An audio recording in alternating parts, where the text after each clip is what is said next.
Chintamani Prakara Sadmasu. The quality that has overwhelmed me all these years was Srila Prabhupada's inconceivable humility. Because he had that disarmed all of my anarthas and maya to the point that I could sincerely ask him the question. At first I raised my hand and he wouldn't take it. And then I raised my hand. He would wait until somebody else in the room raised their hand. Then he would take their hand. He would ignore my hand. 3 or 4 times like this, and I was rephrasing my question in my mind. Then I asked my question, and I closed my eyes and I said, Sri Bhaktivedanta Swami? And that was the moment right there. Because in that moment, when I said his name is actually the answer to my question before I even asked it. My question was, how is it that this universal presence, which is humanly inconceivable, to me at least at this time, how can it have this form of Radha and Krishna?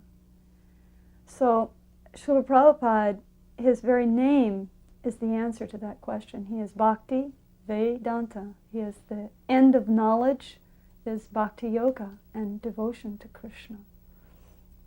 And so Srila Prabhupada, for a moment there, I just became disoriented. I said his name and I couldn't even go on with the question.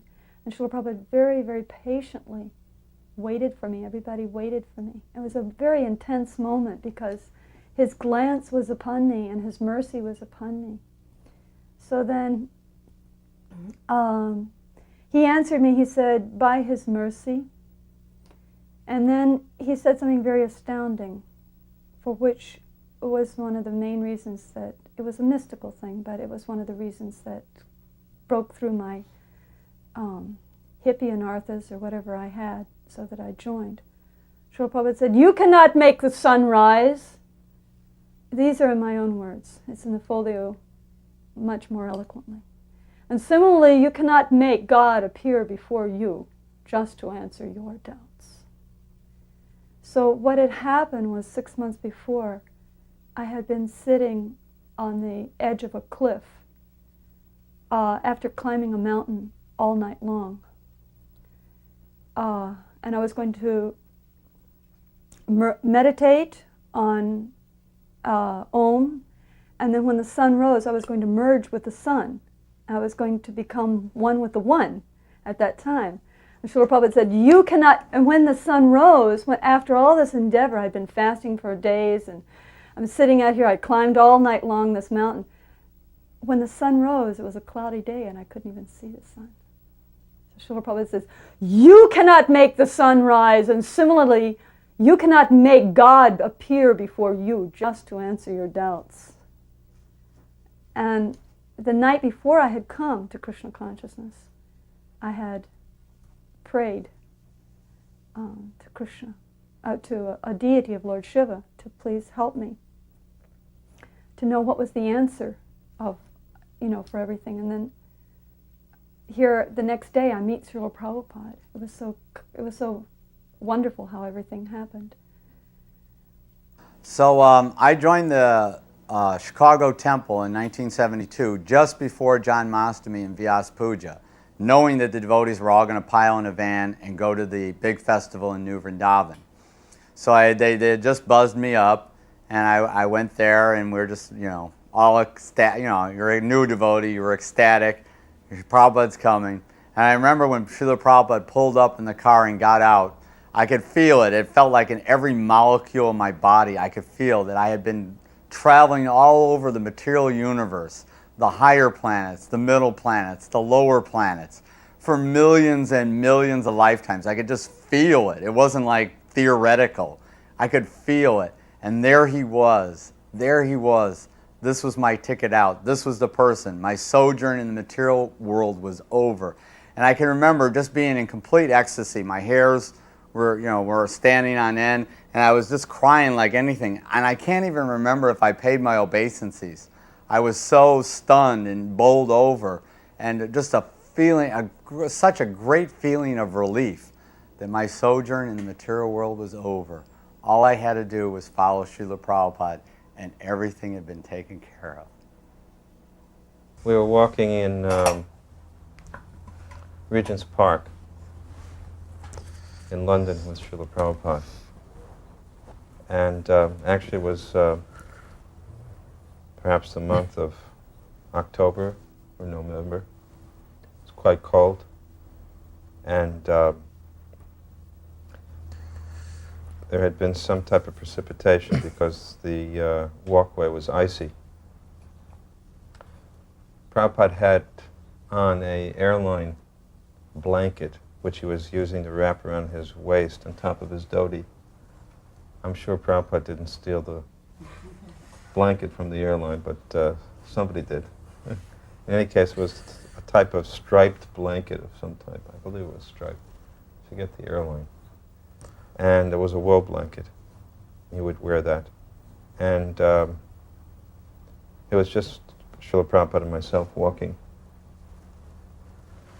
And as we were walking through the park,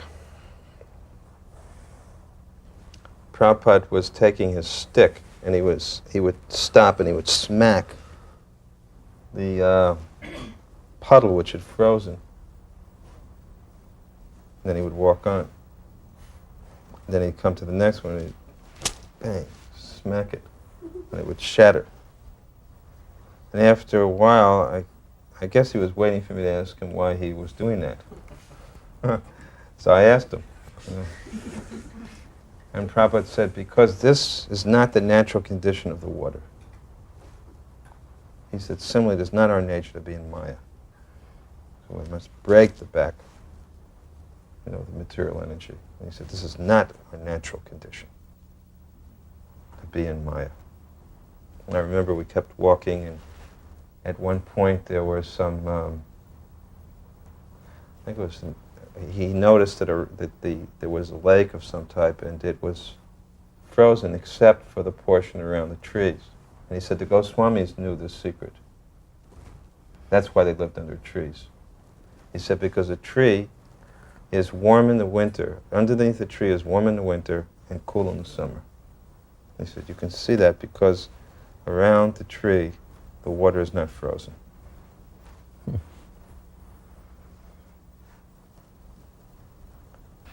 Whenever Prabhupada would come back to America from foreign countries, I remember many times he would have a press conference, and he would always declare to the reporters, these are American boys and girls, I've not imported them from India. It was very important for Prabhupada to show that Krishna consciousness was being accepted by the people of that country. Similarly, one time, a GBC representative sent Prabhupada a picture of a new castle that had been rented in Geneva, Switzerland, and outside the castle there were about 30 devotees in a group photograph. He sent this to Prabhupada, a big glossy picture. Prabhupada wrote back and said, it's very nice, but I have one question. Are these local devotees, or have you brought them from somewhere else? So, of course, this is not specifically on the topic of analogy, but it shows how Prabhupada was very concerned that the local people in each place actually understand Krishna consciousness. For example, when Prabhupada went to Nairobi, when Africa was just being opened, and I remember one lecture he gave in which he urged the people not to follow the false example of the so-called developed countries. And he gave a special lecture for those people in a third world country in Africa that they should pursue another line of development according to Krishna consciousness.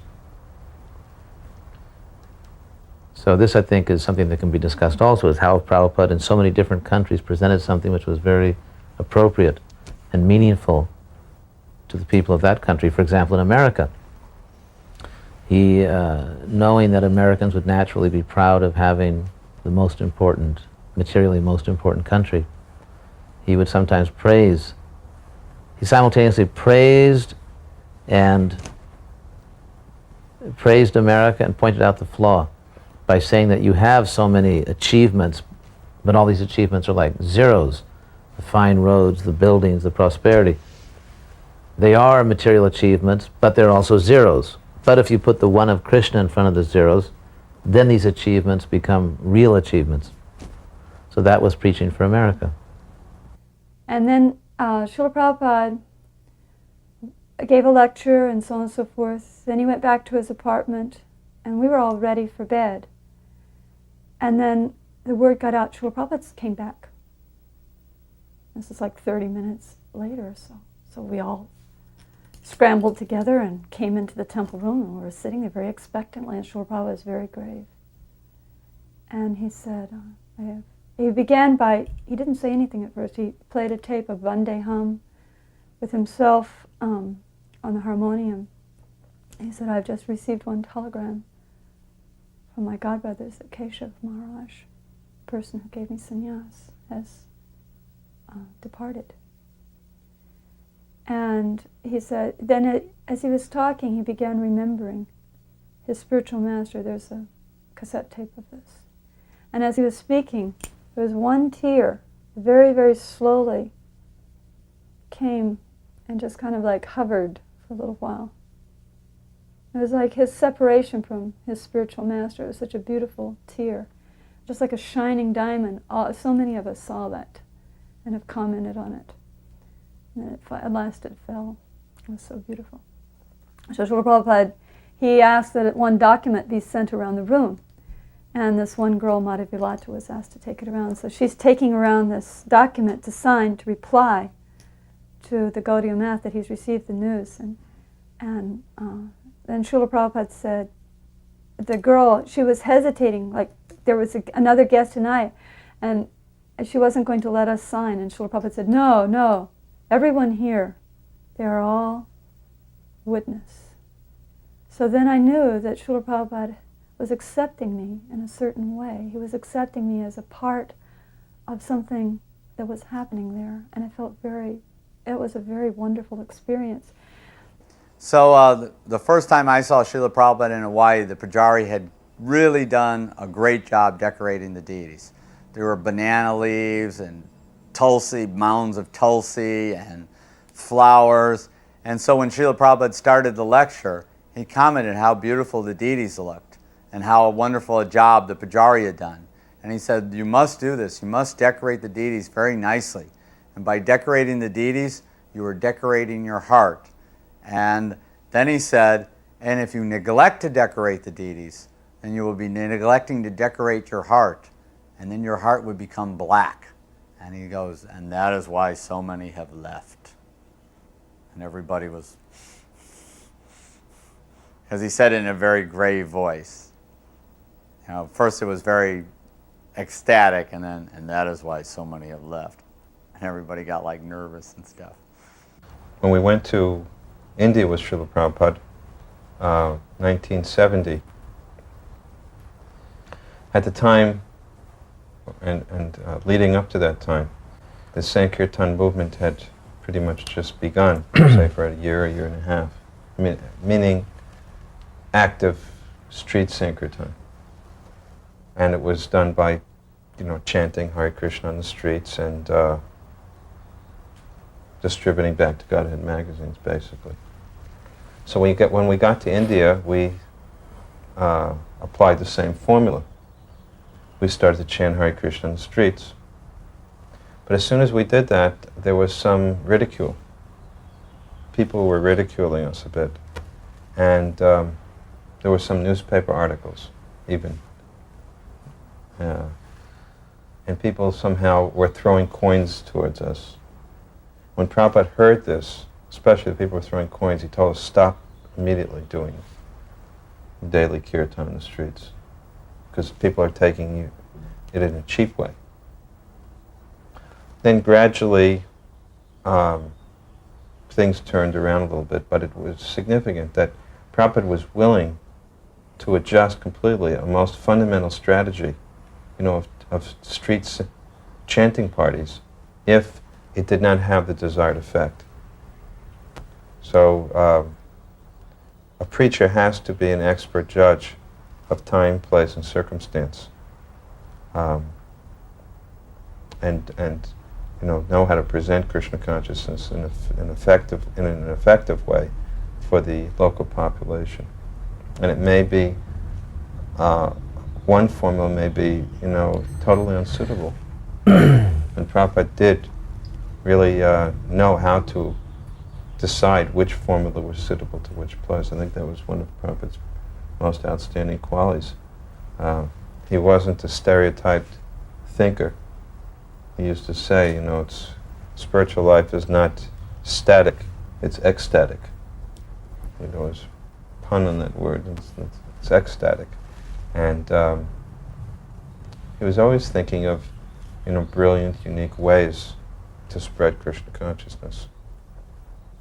When I was Prabhupada's secretary in Mayapur, Sridham Mayapur, 1976, I think in February, just before the annual meeting, Prabhupada told me several jokes. He told one joke about the Indian servant of a British lord who only knew 3 English words, which were yes, no, very well.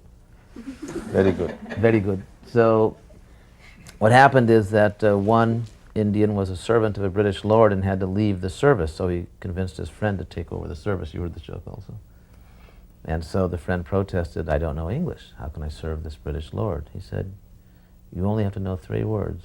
Yes, no, very good. He said, if you know that, that's enough. So one time, so he took the job. So one time there was something missing. And so the British lord accosted this servant and said, did you take this object? He said, yes. No. So, will you give it back? No. So I'm going to call the police. Very good.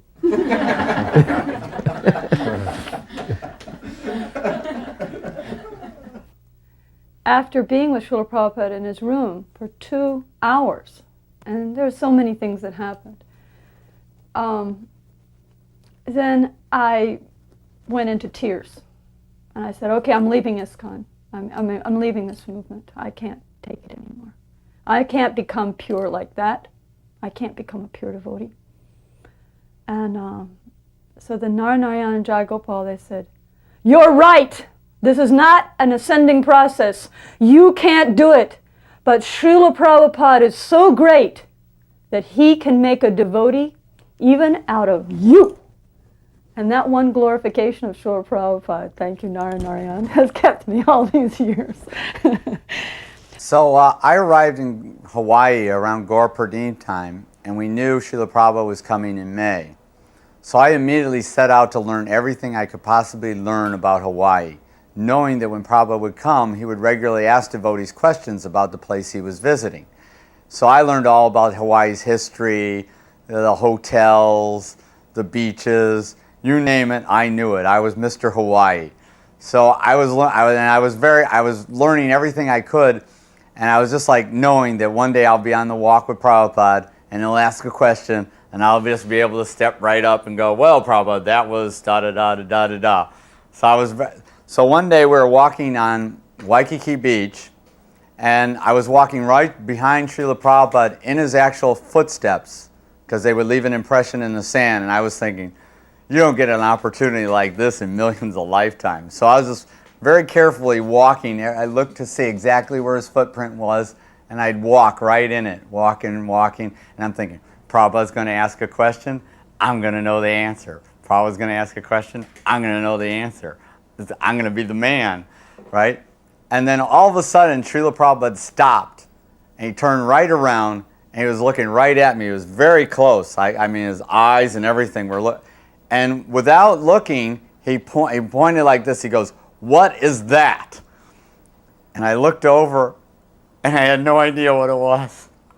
I was shaking, and I felt about 1 inch tall, and I was on the hellish planets, and my entire life was ruined. And like in the distance, it was like far away practically, because I wasn't there practically. I could hear somebody going, Prabhupada, that's a device that measures how far a person has walked. And Prabhupada was still looking at me. He says, so they should make a device that tells how far death is, but that they cannot do. And then he finished looking at me, and he turned around and kept walking. And I think by then I had like recovered a little. and my pride had been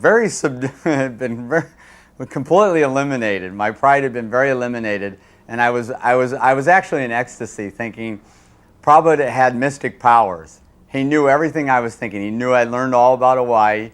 He knew I wanted him to ask a question, and he knew I thought I was going to impress him. So I understood you don't want to show off in front of your spiritual master. So I was really impressed with Prabhupada's mystic powers, the philosophy and his teachings, and also his sense of humor. That I had been chastised, but it was humorous. And at the same time, he instructed all the devotees about how, you can't measure how far death is. And that's the big thing that, that you should know, is how far death is at any moment. Another time when we were in India, Prabhupada was actually quite upset because some of his, or one godbrother or some godbrothers were critical of our sannyasis because they didn't speak Sanskrit or they couldn't read Sanskrit. Prabhupada said, where does it say anywhere that one must be able to read Sanskrit to go back to Godhead? Where does it say that? He's quite adamant about this.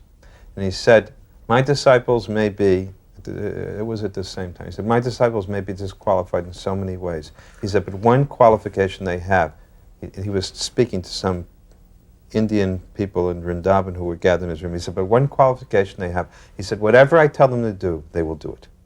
They have full faith in whatever I say. So, I mean, I appreciated the point because compared with the gentlemen who were sitting there, there were many gentlemen and saintly persons, we certainly were not qualified in so many ways in terms of etiquette. And Prabhupada, in fact, said that. He said, I know often they make mistakes in terms of etiquette. He said, but whatever I tell them to do, they will do. So our good fortune was that we were following the Lord's pure devotee. And, despite all disqualifications, that one qualification surpassed every good qualification anyone else might have. So one night, Srila Prabhupada called for us to come and visit him in his quarters at 26 2nd Avenue. In other words, Srila Prabhupada's apart, where he's staying is at 26 2nd Avenue, but the new temple is a block or two down the street at 61 2nd Avenue. So we all knew the history and the privilege of seeing Srila Prabhupada at 26 2nd Avenue, so it was really wonderful. So Rukmini and Saradiya and I, we were on our way, but Saradiya at the last minute decided she didn't want to come. There was some practical thing with her laundry or something like that. So Rukmini and I, the minute that we walk in through the door, Srila Prabhupada said, where is Saradiya? And the second we just come in the door, he says, where is Saradiya? And then we understood that Srila Prabhupada was very concerned for each of his daughters, where they were, how they were being engaged, how they were feeling, because there were some feelings there also for why she had stayed back. And then also Prabhupada said that the dresser and the cleanser are the same. He said it didn't matter. One shouldn't think that because he's dressing the deity or because he's a manager, he's more important than the person who's actually washing the pots or cleaning the temple. He said the dresser and the cleanser, they are the same. We're all serving Krishna, and Krishna sees every devotee's service equally. This story, I think, illustrates how Prabhupada had a completely personal, individual relationship with each disciple, and what was appropriate for one person, maybe not for another, depending on the special relationship each had with Prabhupada. One time we were walking on the beach in Los Angeles, Venice Beach, and there was an intelligent young Indian boy that Prabhupada was obviously trying to cultivate and bring into the Krishna consciousness movement. So the boy came apparently from a good Hindu background, and as Prabhupada was speaking, he would occasionally quote some Sanskrit from the Bhagavad Gita, and Prabhupada would give him tremendous praise. Well, that's very nice, so you know that verse, very good, it's very good. And Prabhupada was encouraging him very much to quote these Gita verses. So I began to think, boy, this boy is getting so much attention and mercy from Prabhupada by quoting Gita verses. I know Gita verses. So I began to think, I want to get some of this mercy myself. But of course, this boy was just an outsider that Prabhupada was trying to cultivate. I was supposed to be Prabhupada's, trusted son. To make a long story short, as we were driving back, we were a couple of blocks away from the temple, I said, Prabhupada said something, I said, oh yes, Prabhupada, that reminds me of the Bhagavad Gita verse. And I quoted the Sanskrit. So Prabhupada just turned around and gave me this look and said, there are so many verses. And so that's the last time I ever tried that one.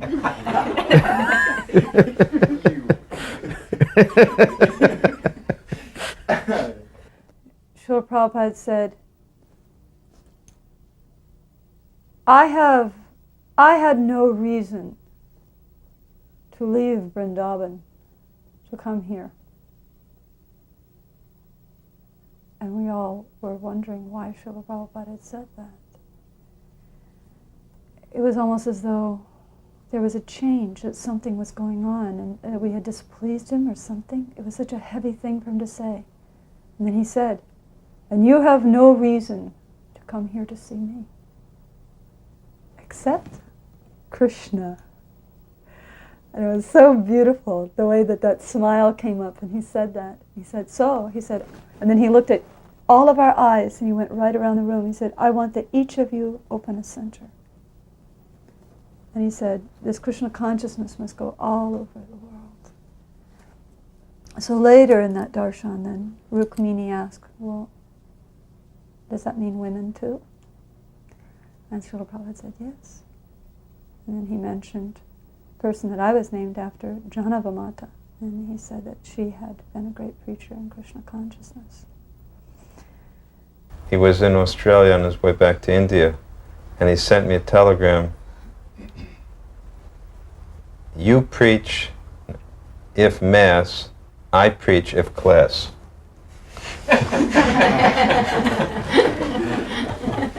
That's all it said. Because I described to him about a Pandal program, a large outdoor public program that we were arranging for like 10 days or something, and he just, and I said, would you do it? Are you willing to do it so we can advertise? And he said, that was the telegram. You preach if mass, I preach if class. Oh, one thing that Prabhupada said about to Sudama Maharaj, this was before I got to Hawaii, but the devotees always it was like a big quote for the devotees, was that Prabhupada had told Sudama Maharaj about the devotees could maintain their health by going swimming every day in the ocean. And Sudama Maharaj freaked out because that would mean the devotees would go swimming all day. They wouldn't just take a dip and come out. They would go swimming all day, and he was like, Prabhupada, no. So Prabhupada said, okay, but at least once a week they must go swimming. So probably, it was very joyful in Hawaii. It was very, very pleasant. But as I said, Prabhupada regularly tried to keep us, remind us of we're still in the material world, even though we were on a heavenly planet, and to pay attention to doing our service and not get too distracted by the heavenly pleasures. Gargamuni's introduced to Srila Prabhupada, we have just begun spiritual sky incense. So then Srila Prabhupada said, so Birbhadra, he's this little 12-year-old servant, like this. Birbhadra, you should work, or maybe it was Garish, it was one of the two boys. He said, you should work for Gargamuni. And Gargamuni, you should pay something to Birbhadra. And so we're all astounded. Here's a little boy that's going to be getting money. And the little boy, he's like beaming, I'm going to have money, even if it's $5 is more than any brahmachari had at that time, So Srila Prabhupada reiterates it again. He says, so you will work for Gargamuni, and Gargamuni, you will pay something to Birbhadra. So it just deepens it, and then Srila Prabhupada said it again, and he said, and Birbhadra, you give the money to me. And then the look on his face, Birbhadra's face, we're all laughing. So I wanted to be a part of that kind of atmosphere. Everything's light and joyful and intimate, and I wanted to be part of that. So I asked Srila Prabhupada, Swamiji, when I chant Hare Krishna, can I pray for all living entities? And Srila Prabhupada answered me, You know all living entities? You know all living entities? No, you pray to Krishna and you let Krishna take care of all living entities. Prabhupada gave Gayatri Mantra. First, I think he did it first in Boston, and then he came to San Francisco and gave some of us Gayatri Mantra. It was September 1968. So, he gave out a sheet with the Gayatri Mantras after teaching us how to chant. Anyway, Jahnava was having some difficulty pronouncing the mantras, so he decided that he should go and ask Srila Prabhupada how to properly pronounce the mantras. So he took me along with him. And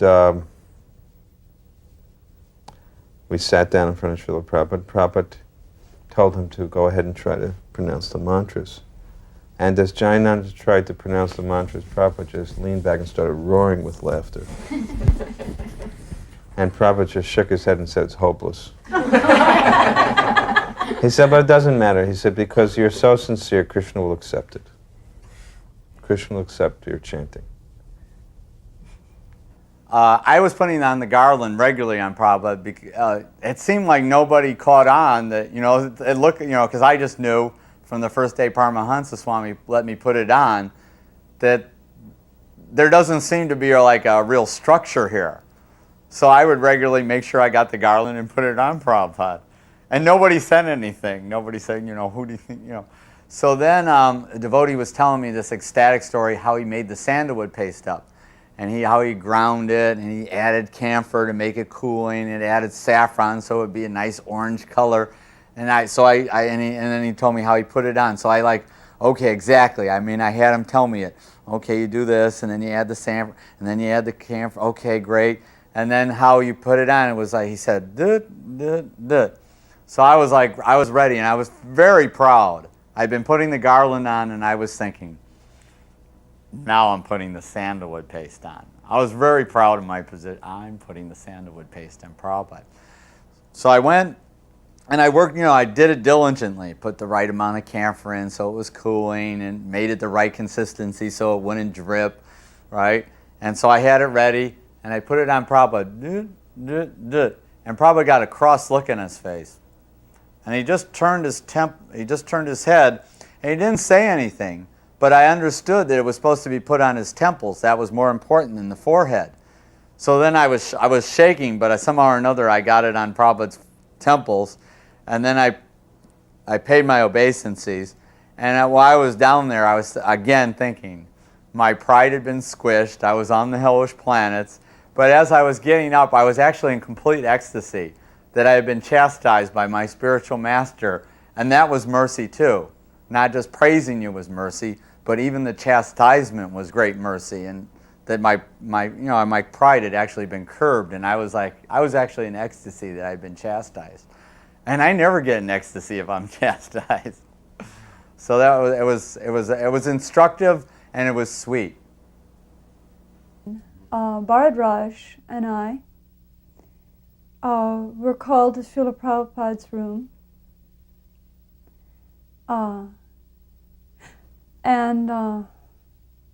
Srila Prabhupada, we were going to talk to Srila Prabhupada about painting for the Krishna book. So I came in, and Bharadwaj was already speaking to Srila Prabhupada. So Srila Prabhupada turns to me the minute that I come in and said, "So," in the middle of the conversation, "So, what was the conclusion of Einstein at the end of his life?" And this is the most amazing thing, because I'm not a scholar, and I don't know anything. But I knew the answer to that question. And so I said that there is a higher consciousness. That because of the order of the universe, this implies a higher being. So Srila Prabhupada said, "Yes," and then he turned back and continued speaking to Bharadwaj. And this is exactly like what happened to Brahmatirtha, in which Srila Prabhupada asked him the meaning of this verse that he had just quoted in Sanskrit or something like that. And what is the translation or something like that? And Brahmatirtha, from his college days, out of the 700 verses of the Bhagavad Gita, that was the only one that he had memorized. So he was able to quote it to Srila Prabhupada. So Srila Prabhupada does this. And then so Srila Prabhupada's talking and he begins to telling Krishna book stories. Now, for us, actually we'd never heard of these stories before. We're getting them on the tapes. But Srila Prabhupada now, he's going to tell us stories that we've never heard before. And he's saying that Lord Krishna, he was such a naughty boy. Oh, he also said that to me. He said, a naughty boy is an intelligent boy. I was naughty when I was a little boy, and so was Lord Krishna, and so was Lord Chaitanya. And so then he's talking about how naughty Lord Krishna is. He says he used to go and he used to pass urine on the clean floor, and then he'd go on it, and Srila Prabhupada went like that. Of course, in the book it says spit, but Srila Prabhupada went like that. And then Srila Prabhupada begins telling the story about the universal form, the universe being contained within the mouth of the universe being contained within the mouth of Lord Krishna when Mother Yashoda opens his mouth. So Srila Prabhupada begins to describe it, and he begins to describe how there were oceans and seas, and there was air and fire and earth and water and the 10 directions, north, south, east and west, mountains, and Srila Prabhupada goes on like this for about 5 minutes. And Bharadwaj and I were, as he's speaking, and in this wonderful, charismatic way, we're gradually leaning forward, unbeknownst to us, as we're involved in the story like this. And then at one point, Srila Prabhupada said to Bharadwaj, "Now you paint that!" And it was such a shock. It was a double shock because we hadn't expected Srila Prabhupada. We were coming in, and we weren't expecting Srila Prabhupada to do something sudden like that. And also, it was a shock of how to paint it. So Bharadwaj almost fell over backwards, almost lost his balance. And I also fell completely backwards too, like we were just, physically, we were shocked by what Srila Prabhupada had said. So months later, Bharadwaj was up in Montreal and really struggling with how to paint this picture. So then he writes to Srila Prabhupada and said, "Srila Prabhupada, in all due honesty, I cannot figure it out, how to put all those things in Krishna's mouth." So then Srila Prabhupada sent back a little sketch, and it shows a stick figure of Mother Yashoda standing up. It shows a little stick figure of baby Krishna, of little child Krishna sitting down, and it shows a balloon coming out of his mouth. He said, "That's how you do it." And then Bharadwaj did this beautiful, beautiful painting that's in the original Krishna book of all these things in Krishna's mouth. And that painting is now hanging in the foyer of the Montreal temple. How Prabhupada is so learned. We're told that Prabhupada, first of all, Prabhupada is an intimate associate of Krishna. So the Dhammi Buddha Yogam Tam, Krishna gives the intelligence to his surrendered devotee. And I think the first answer is that it's by the grace of Krishna. Prabhupada knew everything because he knew Krishna. He knew exactly when to quote a particular verse, and that was appropriate at the time. We were also told that Prabhupada did study Bhagavatam during his Grihastha ashram, for example, for 4 hours every day. I heard this. And I also heard, talking to Prabhupada's son, Vrindavan Chandra, who told me that Prabhupada used to personally worship Radha Krishna deities. He would not only worship the deity in the morning by waking the deity, offering arti, bathing the deity, but he would also cook for the deity personally, and he would also sew the deity's clothing. In other words, he really took care of those deities. So Prabhupada, he did many things. One point is that what we know of Srila Prabhupada, we know from what we saw of him after he came to America, but we don't know everything that happened before that, and we certainly, as Prabhupada said, you are seeing me, but actually, in other words, Prabhupada has his, how Krishna and he are related is something which So Prabhupada was able to hear from Krishna everything he needed to know. I think it's not only, it's, on the one hand, I'm trying to say that it's both a question of his studying, but at the same time it's also a question of Krishna's revelation to Prabhupada. I don't think, it's one or the other, but it's a combination of both. I guess either because I was a Sankirtan leader, I had distributed more books than anybody, they were going to let me bathe Srila Prabhupada's feet. And I remember Prabhupada's feet were actually swollen. And I felt like, Prabhupada, I could feel that Prabhupada had gone through so many, it wasn't like he was touring around the world enjoying. Prabhupada was giving his life so that we would have life in Krishna consciousness. And I also remember while I was pouring and I was just in complete ecstasy, and somebody behind me goes, hurry up, hurry up. And I got all nervous, and I hurried up. And after that, anytime anybody said anything, I just totally was oblivious to whatever they were saying. It was like, this will only happen once, twice, 3 times in your life that you could get this close to Prabhupada and just get this mercy and forget what anybody said. I remember one time I had made the sandalwood paste up, and I was ready to put it on Prabhupada, and Tamal Krishna came and he took it from me and he put the sandalwood paste on Prabhupada. And I was thinking, who does he think he is? I made that up. So I remember the next day, it was it just became transcendental rascals to get Prabhupada's mercy. I had my big chadar on, and I had the sandalwood paste and flour underneath, and I was just standing there, and I saw Tamal, and he looked all over. He was looking all over for the sandalwood paste, and finally he gave up and he offered Prabhupada a flower, and he paid us obeisances. Boom! My chadar went off. I had the sandalwood paste, and I put it on Prabhupada.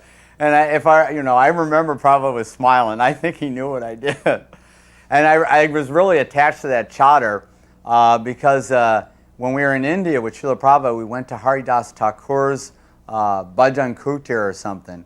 And while we were there, somebody came, I think it was Guru Das, came out and said, Prabhupada needs something to sit on. Prabhupada needs something to sit on. That chadar came off, and it was like, here. And then later they gave it back to me, and I was thinking, this is the chadar Prabhupada sat on. And I can't remember exactly what Prabhupada said in that. Oh, actually, I do remember. Prabhupada gave the lecture in another language, in Indian language. And we had no clue as to what he was saying. But I remember sitting right at Prabhupada's feet and looking at Prabhupada's feet and looking up at Prabhupada talk and thinking, well, I'm getting purified because I'm listening, it's going in and I'm being purified even though I don't understand anything Prabhupada is saying. And that was also very sweet, just to be, because usually you didn't get that close in India to Prabhupada. That time I guess I was able to get close and get some personal service in there. But in Hawaii it was very intimate. You could get close, and you could pull tricks like that, hide the sandalwood paste from Tamal Krishna, put it on yourself. One story which shows Prabhupada's extreme tolerance. In 1972 in New Vrindavan, on Vyas Puja Day, we had the Vyas Puja ceremony in a special pavilion set up there. Were you there in 1972? And they'd cooked a very large cake for Srila Prabhupada and a great feast. So what happened is that somehow the word got around falsely that the cake and even the feast was Mahaprasadam that Prabhupada had tasted it. And of course there was a type of devotional feeding frenzy. Naturally all the devotees were mad after getting some of this Mahaprasadam on Prabhupada's Vyas Puja Day. So I drove Prabhupada back in my little car. That's another funny story. I was just a new sannyasi, and the GBCs and managers had made arrangements who would drive Prabhupada in this big car. And so actually right after the Vyas Puja ceremony, somehow or other, Prabhupada's car didn't show up there to take him back to his house, which was a couple of miles up through the hills. And so somehow or other Krishna inspired me, this is my chance, sort of like Rudolph the Red-Nosed Reindeer, that this was my chance. So I had my car nearby, I was a new sannyasi, and I had a little yellow Volkswagen Bug, a little yellow Volkswagen, so I raced to my car and turned the ignition and came around right in front of the stage where Prabhupada was, and I ran out, opened the door and said, Srila Prabhupada, we can go now.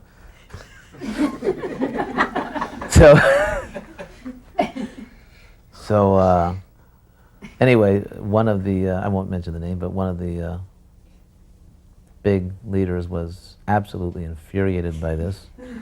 But Prabhupada did get in the car, and off we went. And it was actually, thinking back on it, it was, I can't imagine a more sublime experience.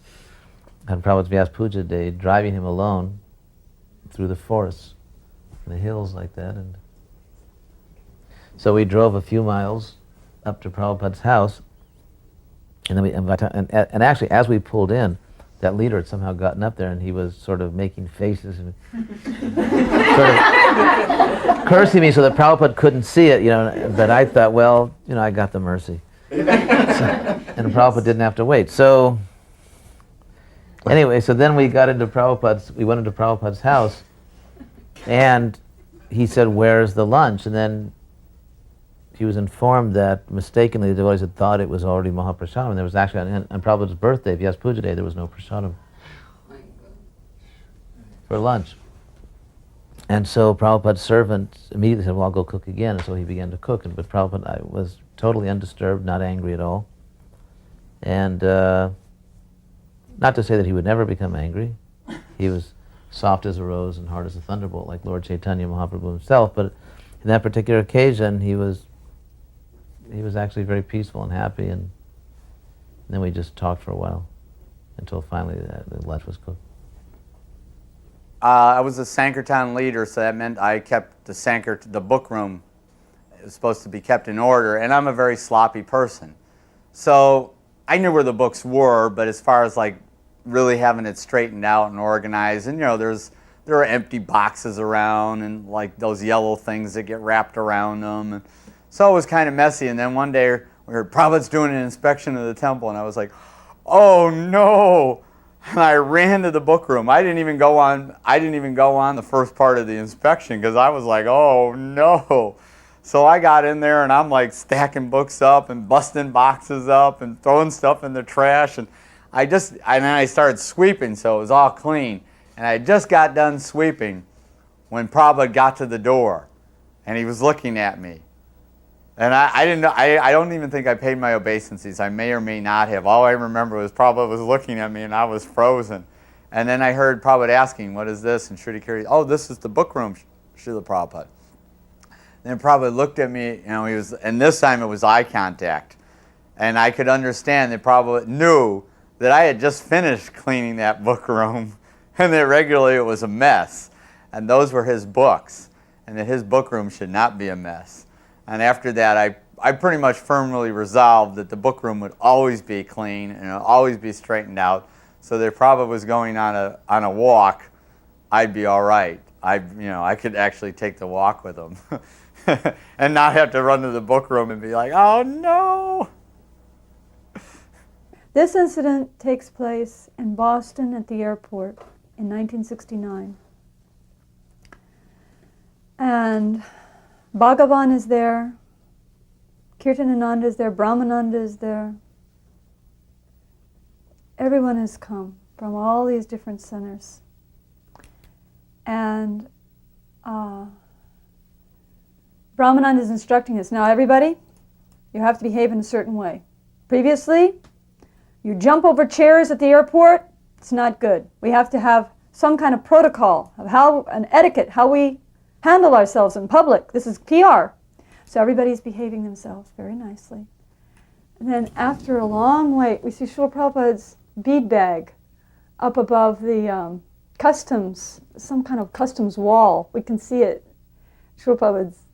And when Hrdayananda saw this bead bag going like this, he lost it.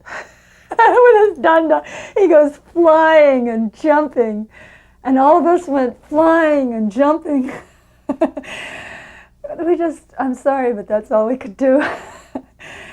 And then Srila Prabhupada came out and he was beaming. And we were all just bowing down as he was coming. And then there was just like a whole sea of us bowing down. First there was a path of us bowing down, and then There's a whole sea of us bowing down. Meanwhile, there are all these newspaper reporters and, with their cameras and so on and so forth, and they're looking at all this sea of Americans in 1969 bowing down to this Indian sannyasi. So Prabhupada notes it. And he said, so, the spiritual master is to be worshipped as God. Can't hear a pin drop in that part of the airport.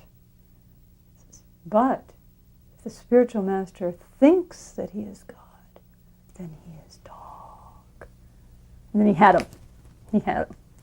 One time Prabhupada gave me a laddu. I think I told the story last time, yeah. A luglu, actually. It wasn't a laddu, it was a luglu, as Prabhupada called them. Anyway, and he asked me what my impression of it was, and I tasted it, and I just couldn't believe the taste. I said, it's not of this world. Prabhupada said, you're right. He said, this is the same recipe that Mother Yasoda cooks for Krishna when he goes out to tend the cows, and Krishna likes them so much that he keeps extra in his pockets so that he can eat them throughout the day. And when Prabhupada was speaking, it was very clear to me that it was Mother Yasoda's recipe, and Prabhupada knew it very well. I remember they used to say, there's only one question you should ask the spiritual master, and that's, how may I serve you? And I figured, well, I already knew how I was supposed to serve him, distributing books, taking care of the temple, cleaning, cooking. It was like, what do I need to ask him? How may I serve you?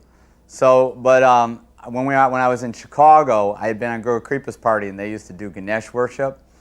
So I came back, and I was doing I wanted to do Ganesh worship, and I told all the Sankirtan devotees, they're collecting so much money there by doing Ganesh puja, right? And so the devotees all got into it. The temple president found out about it, told us we had to stop. We didn't listen to him. They got the GBC involved. We said, oh, who's the GBC? He doesn't know anything. The Swamis are doing it. So that was like the first question I asked Srila Prabhupada was, could I do Ganesh puja? And I didn't mention anything about money. I just mentioned it says in the Nectar Devotion that you should worship Ganesh, and things like that. And this is how the mantras they used and stuff, and could we do that? And then Prabhupada wrote back, my dear sons, because all the Sankirtan devotees signed it. So Prabhupada wrote back, my dear sons, please accept my blessings. And I remember when we were sitting around reading it, we were all like, that's it, our lives are perfect. Prabhupada's given us his blessings. And then as we read further, Prabhupada was talking about how Krishna says just to worship him, and you're proposing to worship a demigod. Why is this? Krishna says you're less intelligent if you do this, right? And we wouldn't have taken that from anyone. But we were just in ecstasy. Prabhupada told us that. And then Prabhupada went on to say, but still, if you're attached to worshiping Ganesh, and it's I got the letter, and it says, and it says, for huge amounts of Lakshmi, and then penciled in, to serve Krishna, then you please send me $100,000 a month and not a single farthing less. So I thought that was a very nice instruction, and we were all like, we stopped our Ganesh puja and went out on Sankirtan, and nobody else could have told us that. But Prabhupada told us that, and we were in ecstasy. Pariksit said to Srila Prabhupada, Srila Prabhupada, should we attend classes?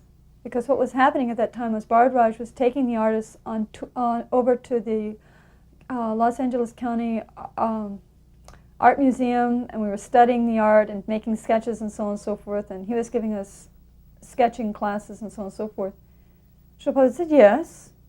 And Pariksit said, but I mean, and Srila Prabhupada said, yes, morning and evening classes, and Pariksit interrupted him and said, but I mean, and Srila Prabhupada interrupted him and said, but I mean morning and evening classes. And then at that time he said, by your attending these classes, then you will please the Lord from within your heart, and you will receive instructions from within as Paramatma. I was with Prabhupada when we made some of the recordings. He made some of the recordings, which are, we listened to bhajans. And it was quite wonderful to watch Prabhupada record. First, he would play the harmonium. And well, when I was there, I'd play the kartals, or if I wasn't there, someone else would, very gently, and try to keep the rhythm, because there was no mridanga. Because after he would record the harmonium and the kartals, then he would put on the headphones and he would listen to the recording and just play the mridanga to accompany himself. So a lot of these tapes are Prabhupada playing harmonium and mridanga. And Prabhupada was an expert musician. I heard that, I think it's mentioned in perhaps in the Lamrita, but anyway, it's said that when the recording engineer heard the chanting that Prabhupada did on the Happening album, first Hare Krishna album, the man said it was, Prabhupada was uncanny, that where Prabhupada was had perfect pitch. Perfect pitch. When the recording engineer was very, very impressed with Prabhupada's voice. And I had heard another time, Prabhupada had a unique ability to do that, to chastise people or, point out your folly or, your lowness or whatever. And because it came from Prabhupada and the way he said it, you didn't take any offense. You just felt like, oh, okay. And they said one time Prabhupada was walking in Hawaii, and he had said this before, that because the people ate so many pigs, they were looking like pigs. And they were walking by some Hawaiians when they said it. And the people heard it. And so they were like, they wanted to talk to Prabhupada about that. And then Prabhupada started talking to them about how they're the soul and they're not their body. And as he was talking to them, they were happy. And they walked away and they realized Prabhupada wasn't making an offense about them. They were totally enveloped in Prabhupada's love and his spiritual instruction that you're not the body, and the bodies look different. Different people, you have different kinds of bodies. And they walked away quite happy. They weren't all offended, and we were thinking, only Prabhupada can do things like this. And we said anything like that, it'd be a riot. Just a few months after I took sannyas, I was in Los Angeles with Prabhupada and staying underneath his quarters in a sort of small room without windows that was in those days reserved for the sannyasis. And I remember at that particular time, for a few days I was feeling actually discouraged because I was thinking that I'm not a very good devotee. How will I ever become a good devotee? And I was just sort of feeling a little morose like that. How will I ever come to the proper standard of serving Prabhupada? So I was in that mood, and every day Prabhupada would come down the stairs to go out to the garden. He would, the Los Angeles Temple, New Dwarka, he would come down the stairs and then walk straight to the back there of the building and then along that little walkway to his garden. So this day that I was feeling somewhat morose, Prabhupada, without saying a word, simply came by my room, opened the door, came in the room. Of course, I immediately offered obeisances. I just walked in, looked around like this, and then continued his way. So I understood that he was calling me. So I immediately got up and ran behind him, without saying a word. So I walked behind Prabhupada out to the garden. And actually that day we were just alone. His servant, of course, walked with him out to the garden, somehow went to do something, and because I was there. And so I just sat there alone with Prabhupada. Again, I had been in that mood of being somewhat discouraged, and so Prabhupada began to preach to me in a very sweet, gentle way. And what was unique about this preaching is, he was lifting my spirits, that he would never say Krishna or God, he kept saying the Father. And of course, he was also the Father, but he simply began saying that actually the Father wants you to be happy. And what does a father want? He simply wants to see that you're happy, but you have to also serve the Father. And he began preaching for about 15 minutes, only using the word the Father. And it was a very compassionate, of course, completely entered my heart and lifted me out of all these doldrums. And I became, again, very enthusiastic. It was very kind preaching. And so for the next few days, every day, because I was sort of trying to practice the principle of not trying to enjoy the guru.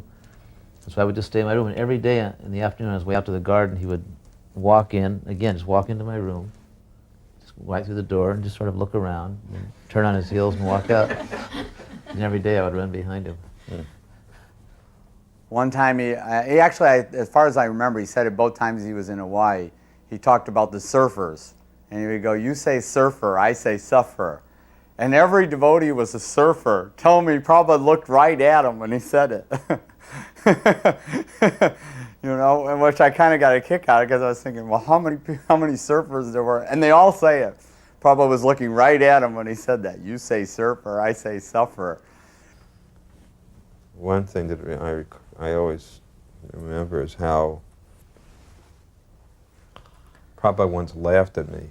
I mean, he laughed at me quite a few times, but this is one time where we're in Calcutta. We had just arrived. And, you know, I don't know if I mentioned, I was traveling with, the whole party was sannyasis. Did I mention it? Except for myself. At the time, I was a grihasta, and the whole entourage of Srila Prabhupada consists of sannyasis. You know, Hrdayananda Swami, Madhavisa Swami, Devananda Swami, Kartikeya Swami, and Tamal Krishna Das Adhikari. So I had enlisted myself, you know, Prabhupada had just formed the GBC, and because I was there, I immediately grabbed the zone that I knew Prabhupada was going to. And it was just a smart move to get to be with Prabhupada. Little did I know what it was all about, GBC, and then I didn't know what I was setting myself up for. But it was the right move, because for the next 4 years, 8 months of the year, Prabhupada was practically, I think 8 months of the year, on average, he was in India. So it was the right move. But I had to pay for it. But anyway, I started paying as soon as we arrived in Calcutta, because Prabhupada instituted the Life Membership Program. And little did I know that, you know, when you keep accounts in India, it's for real. You know, when you keep accounts in America, it's not really, now it's for real, but in those days, we were so small that it didn't matter what we would have done or didn't do. And anyway, we were tax exempt. But in India, you know, everything's for real. You have to keep track of every paisa, literally. So, you know, Prabhupada he instituted the Life Membership Program, money started to come in, and, you know, someone had to keep the counts, and someone had to keep tabs on who the members were, and issue receipts, and print up membership books. And every time I try to get someone to help, they say, I'm a sannyasi. I'm a sannyasi. You know, I play the harmonium. Every one of them was doing something. I'm practicing harmonium, but nobody was supposed to do anything because they were sannyasis. So finally, I was going out of my wits, you know. I just couldn't, I went mad. After about 2 weeks of this, I ran to Prabhupada and I just broke down. I said, I can't take it anymore. He said, you know, what's wrong? I said, I can't take it anymore. I said, nobody's helping me to do anything. I have to do everything. And Prabhupada looked at me, and what I never expected, he just started laughing at me. You know, and I was crying and he was laughing. So he started laughing, and he said, this is the same position Arjuna found himself in. He said, Arjuna found himself in the same position. He said, this is very good. You know, I was hoping for sympathy. Actually, I was hoping for some assistance, at least some sympathy. Instead, Prabhupada starts laughing at me, telling me it's very good. So, you know, I stopped crying, but I mean, I was trying to figure out why it was very good. And he said, we should pray for this situation. He said, we should pray to be so constantly engaged in Krishna's service that Maya cannot find any means to enter. I said, this is very fortunate. Then, you know, once he told that story about an Indian train. Said, if you've ever, especially if you go on a train in India, like I used to have to go constantly from Mayapur to Calcutta. It's a local train, and it's packed. And I mean, you know, you have to go to countries like India or China to know what the word packed is like. Or maybe South America, they get packed up there also. But let's say any third world country, you know what the word packed means. So Prabhupada told a story about, you know, how you're sitting on a train and you have a nice seat. And this little skinny guy comes up, you know, and he's looking, you know, trying to figure out how he's going to sit down next to you, right? And, you know, you just try to make believe you're not seeing him.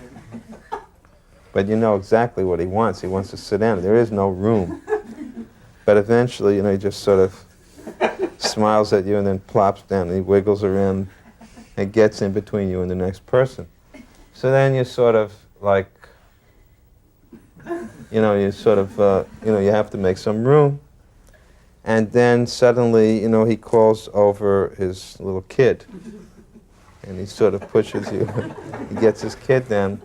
And, you're moving towards the edge of the seat. And then he brings another kid, and he gets 3 or 4 kids. And then he's got this huge fat wife. And then she comes, and then you just get up and give up your seat.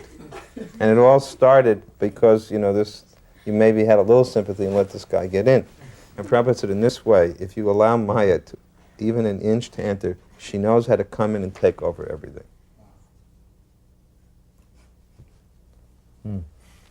Then there's another incident. It was in L.A. in 1975. And Srila Prabhupada was making a tour of all of the LA community. So he comes to the art department. And we had just whitewashed the walls and everything and tried to make this dumpy-looking place look nice for Srila Prabhupada. And he's sitting down, and the room is packed. I think my husband got in there too. It was, really, you were privileged to be able to be in that room because there was so little room. And somehow or another, I was already in there, so I was lucky. So Srila Prabhupada is making no comment. And there's a picture very prominently displayed by Jairam. But Srila Prabhupada makes no comment. So then Rameshwara says, Srila Prabhupada, Jairam did this beautiful painting of Radha and Krishna. He wants, Srila Prabhupada. That meant a lot to me. I was really contemplating that one. I contemplated that one a lot. Srila Prabhupada knew us so well.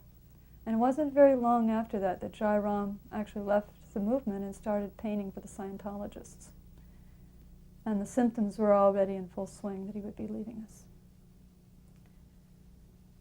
And Srila Prabhupada just like that. And then Maharaj was saying, Srila Prabhupada, when I go to India with these artists for the Mayapur festival, I also want your permission to take them on a tour of India. And we will be taking sketches in all the holy places to make our paintings much more authentic. Srila Prabhupada said, and as I'm painting today, this is one of my mantras. Srila Prabhupada said, we are not archaeologists. And then he went further and he was explaining how all of this inspiration that we have comes from Paramatma as we advance in devotional service. We are not archaeologists.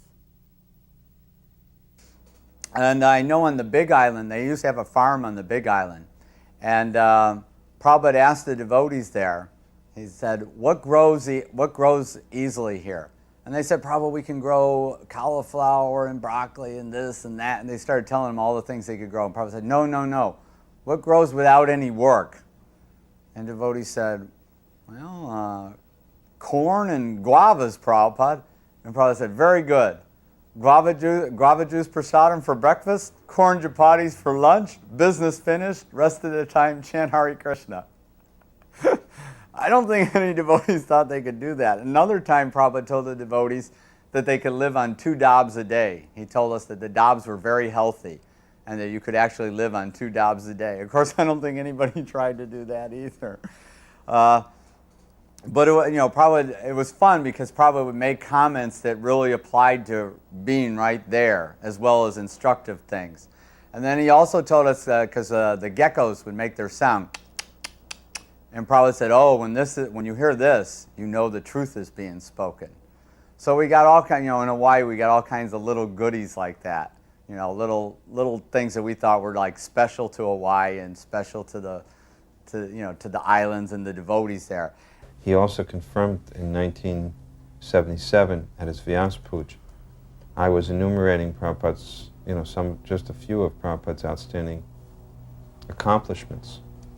And at one point he said, yes, he said, whatever I'm doing now, he said, I am simply doing he said, I learned from the time when I was a child, from my father. He said, everything except one thing, book publishing. That I learned from my Guru Maharaj. And it's interesting that when I gave this lecture, because actually it was interesting, Vyas Puja, because Prabhupada was ill, but so basically the Vyas Puja glorification section was my talk. And somehow Prabhupada, Krishna empowered me actually to speak for 45 minutes on that day about Prabhupada. And it wasn't, Prabhupada just had me speak. It was in London. And 3 times only Prabhupada interrupted.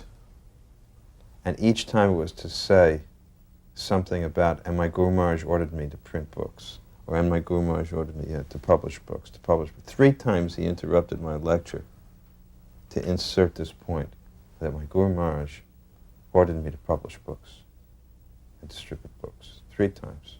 Everything else was fine about the lecture, but somehow he wanted 3 times more emphasis on the book distribution. Very interesting. Also, Prabhupada, he actually finished the 5th canto and the 7th canto in Hawaii, and he started the 6th canto and he started the 8th canto. And he, I can't remember which Bhagavatams it's in, but when he finished it, he said, by the mercy of Shishi Panchatattva, and he listed the devotees' names. I mean, the Panchatattva's names. And then in the 8th canto, he starts out talking about how that he has faithfully been trying to publish these books on the order of his spiritual master, Srila Bhaktisiddhanta Saraswati Thakur, and he asked all the devotees to help him continue to publish more and more volumes of Srimad Bhagavatam. And that was all done in Hawaii, and we were always really proud, thinking that Prabhupada translates here more than anywhere else in the world. Prabhupada loves coming to Hawaii.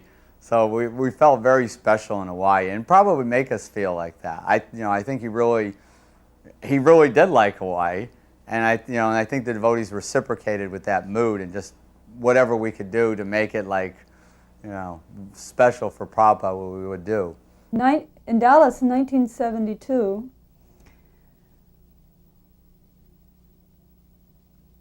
Srila Prabhupada, there's a very wonderful and flavorful story about how Sri Sri Radha Kalachandji came to the Dallas temple. It's very exciting. So the deities arrived the same day as Srila Prabhupada, and Srila Prabhupada had instructed that the deities be installed in 2 days. So the deities were covered with a very sticky substance. So there were pieces of burlap stuck. And even in the painted areas, like his eyes, etc., there were little pieces of burlap and cloth that were getting stuck to it because they were continuing to be sticky. So the head pujari, Ichamati, she was very concerned because she knew that when we would be dressing the deities in the future, that we would have some difficulty. So we tried every solvent that we could think of. There was nothing that would activate this sticky substance to come off. It was something like dupe. It actually would come up, So Ichamati left me in charge of taking this stuff off at the end, when we had already tried everything. And I'd already brought up the point of paint remover, and we had thought about it a little bit. And finally, she left, and I was still trying different substances. And then I began to use the paint remover, and how it happened, I don't know. I don't know if just in the course of using the paint remover on the large areas, if it came off on the painted area, however it started happening, I don't know. But my great offense was that in the end I decided to just go ahead. It was all right. I could go ahead and take all the paint off of the deities, and I could repaint them in 2 days' time. I had the confidence that I could do this. So I removed all the paint from the deities, and when the head pujari came back, she was in a total state of shock. I said, that's all right, She was in a state of shock. It was irreparable. And I began to understand what I had done, in an unauthorized way. Now, I did not know at this time that these deities were already installed. I thought this was prior to them being installed. I didn't know that they had, in one sense, they had been worshipped and that they were 500-year-old deities. I didn't know any of this history at that time. This does not minimize my offense. But anyway, so then I'm painting all night long in Srila Prabhupada's quarters. I'm painting these deities. And then the next morning, all night long, and then I touched the deity, and the deity was totally wet. It was like I was using all this, what do you call it, Japan dryer, etc., and I was confident. And I could see something is wrong, something is not happening. This is not acting according to plan. The paint is totally wet. So Srila Prabhupada's on his morning walk, and Satsvarupa Maharaj, he informed Srila Prabhupada of the situation. And Srila Prabhupada stops, and he says, this is my version of it, the best that I can know. He said, pack my bags immediately. I am leaving this temple. You can do whatever you like with the deities, but just don't consult me. So naturally, I went into a suicidal state, very emotionally crying and devastated by my offense of having acted in an unauthorized way. And so then a meeting was called, and you have the GBC, the head pujari, the temple president, everyone's there. And it's in Srila Prabhupada's room. And Srila Prabhupada says, so who has done this? And everyone says, Jahnava did it. So then Srila Prabhupada turns his glance over to me.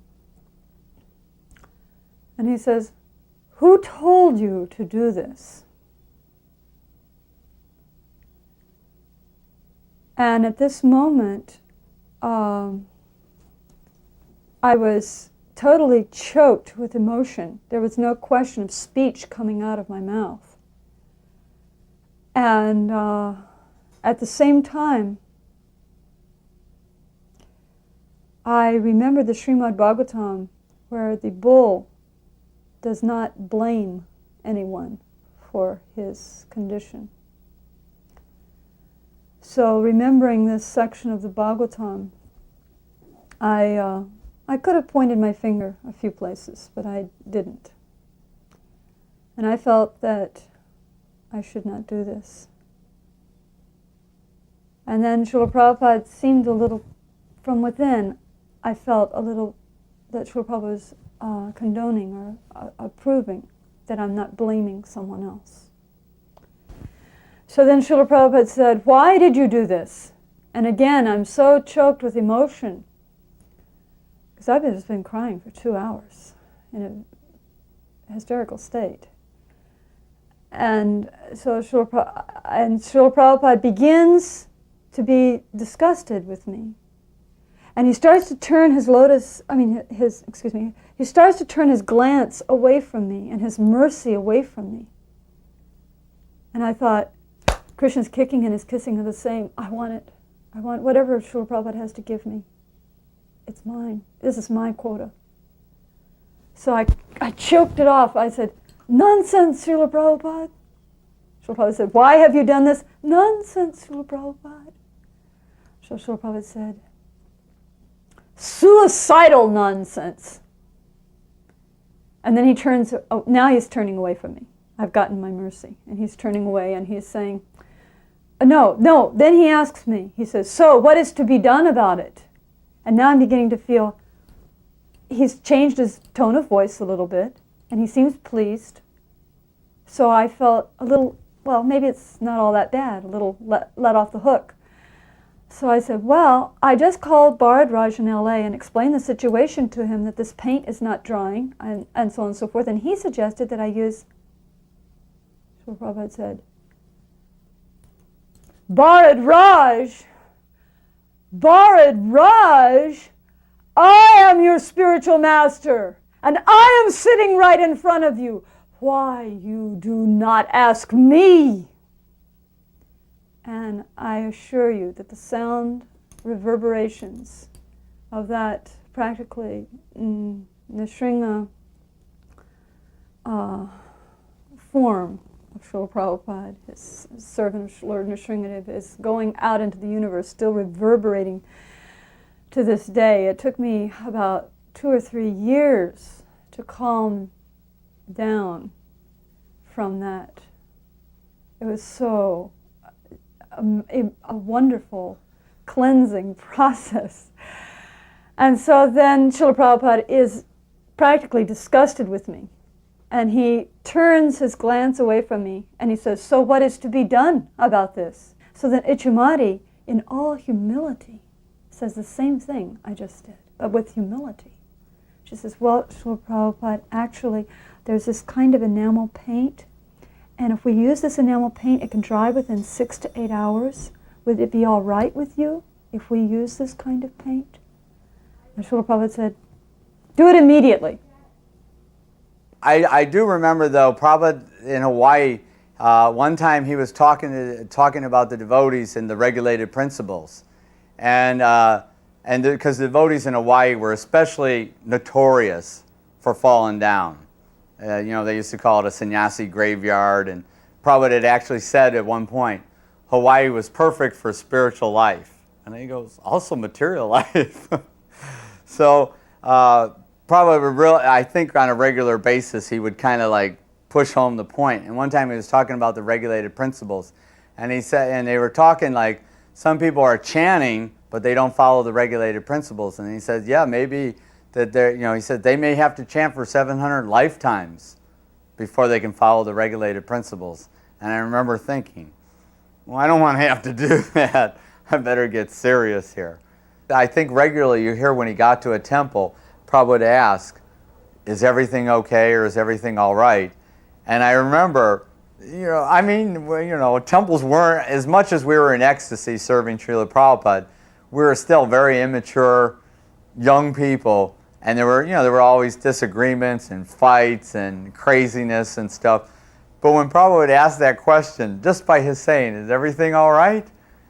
Immediately, it would just dissipate anything. Even if you'd just been in a big fight or the temple commander was on your case, anything you'd been through, it was all like, it was gone. It was completely gone. And yeah, everything's all right. Everything's okay. And also I remember feeling that Prabhupada wasn't just saying that. He actually meant it. He was concerned. He wanted to know that we were all right. I really could feel that Prabhupada, when he said that, I could feel that Prabhupada really cared about us. He really loved us and he really appreciated what we were doing for him. When he said that, you could feel the love. And like I said, when he said, is everything all right? It was all right. This was in late 1972, if I'm not wrong. Prabhupada came to New York.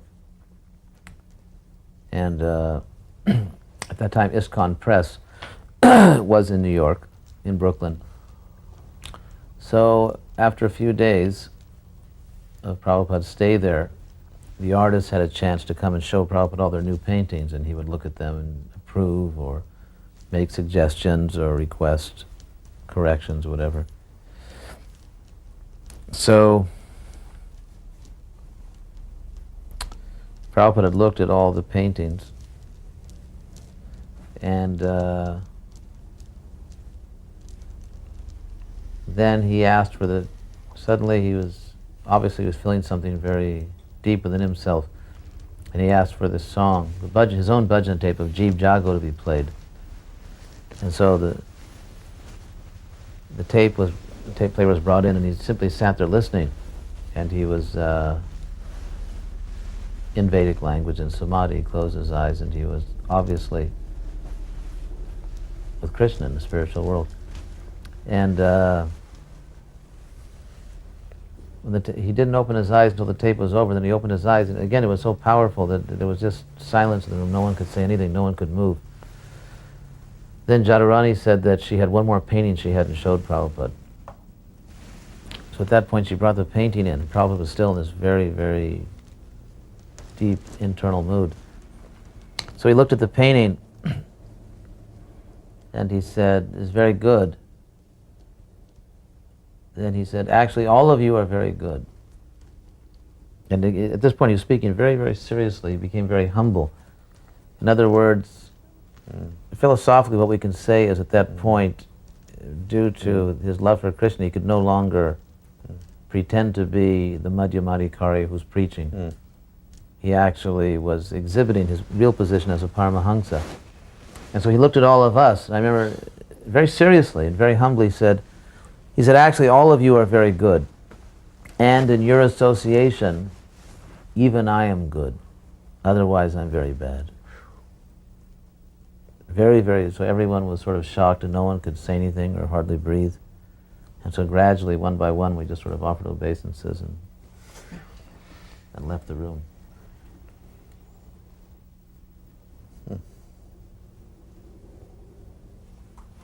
Prabhupada wrote me in a letter that I had so many opportunities for sense gratification throughout my life, but Krishna always saved me, and I never knew what is meat eating, gambling, intoxication, or illicit sex.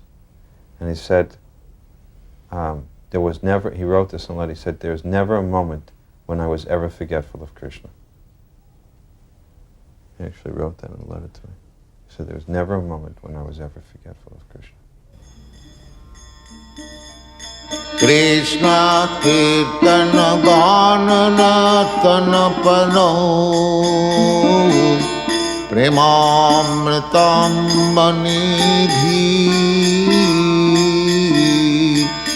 Dhira Dhira Jana Priyau Priyakarau Nirmasanau Pujitau Sri Chaitanya Kripa Bharau Bhuvi Bhuva Bharavahantarakam